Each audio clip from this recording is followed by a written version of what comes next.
महायुती सरकारचा ग्रँड शपथविधी सोहळा पार पडला। देशभरामधील अनेक दिग्गज या सोहळ्याला उपस्थित होते। पंतप्रधान नरेंद्र मोदी, केंद्रीय मंत्रिमंडळामधील अनेक मंत्री देखील हजर होते। मात्र विरोधी पक्षातला एकही नेता शपथविधी सोहळ्याला उपस्थित नव्हता। यावरून भाजपने विरोधकांवर टीकास्त्र डागलेलं आहे। पाहूयात। महायुती सरकारचा भव्य दिव्य शपथविधी सोहळा पार पडला। पंतप्रधान मोदींसह केंद्रीय मंत्री, भाजप शासित राज्यांचे मुख्यमंत्री या सोहळ्याला उपस्थित होते। बॉलिवूड क्षेत्रातले अनेक सेलिब्रिटी, साधू महंत या सोहळ्याचे साक्षीदार होते।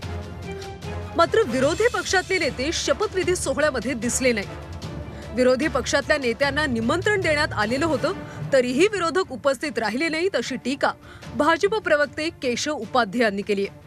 उद्धव ठाकरे, शरद पवारांना निमंत्रण देऊन देखील ते शपथविधी सोहळ्याला आले नाहीत, ही कोती वृत्ती आहे अशी टीका उपाध्ये यांनी केली। इतकंच नाही तर 2019 साली उद्धव ठाकरेंच्या शपथविधी सोहळ्याला देवेंद्र फडणवीस आणि चंद्रकांत पाटील उपस्थित होते, याची आठवण सुद्धा उपाध्ये यांनी करून दिली। हा लोकांनी निवडून दिलेल्या सरकारचा शपथविधी होता। नेते उपस्थित राहिले असते तर विकासासाठी एक आहोत असा संदेश गेला असता।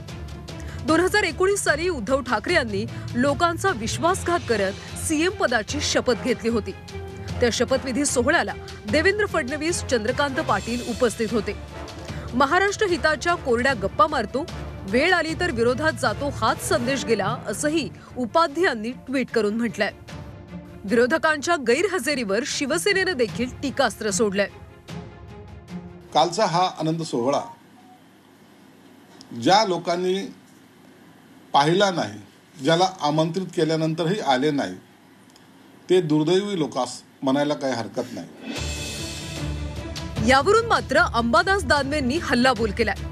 ज्यांनी लोकशाहीचा खून केला अशांच्या शपथविधी सोहळ्याला उपस्थित न राहणंच योग्य अशी टीका दानवेंनी केली आहे। तर आम्हाला फडणवीसांनी निमंत्रण दिलं नव्हतं असा दावा काँग्रेस नेते नाना पटोले यांनी केलाय।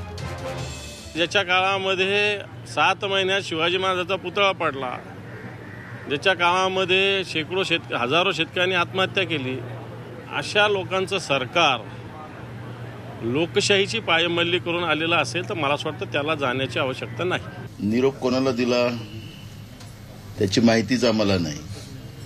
निरोप दिला असता तर बिलकुल गेलो असतो आम्ही, कारण की महाराष्ट्राची परंपरा आहे।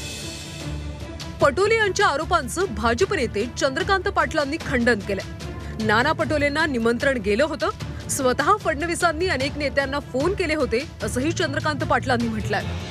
मुळात हा शपथविधी बंदिस्त खोलीमध्ये नव्हता, पण नाना पटोलेंसारखे एका पक्षाचे अध्यक्ष आहेत, त्यांना निमंत्रण जायला पाहिजे होतं, ते गेलं होतं। आता नाना म्हणतील नव्हतं, मी म्हणतो गेलं होतं। शपथविधी सोहळा पार पडला असला तरी आता निमंत्रणावरून झुंपलीय। महायुतीच्या विजयावर आधीच विरोधकांनी शंका उपस्थित केली, मात्र आता शपथविधी सोहळ्याला उपस्थित न राहिल्याच्या मुद्द्यावरून महायुती विरोधकांना घेरणार हे मात्र निश्चित। ब्युरो रिपोर्ट, झी 24 तास, मुंबई।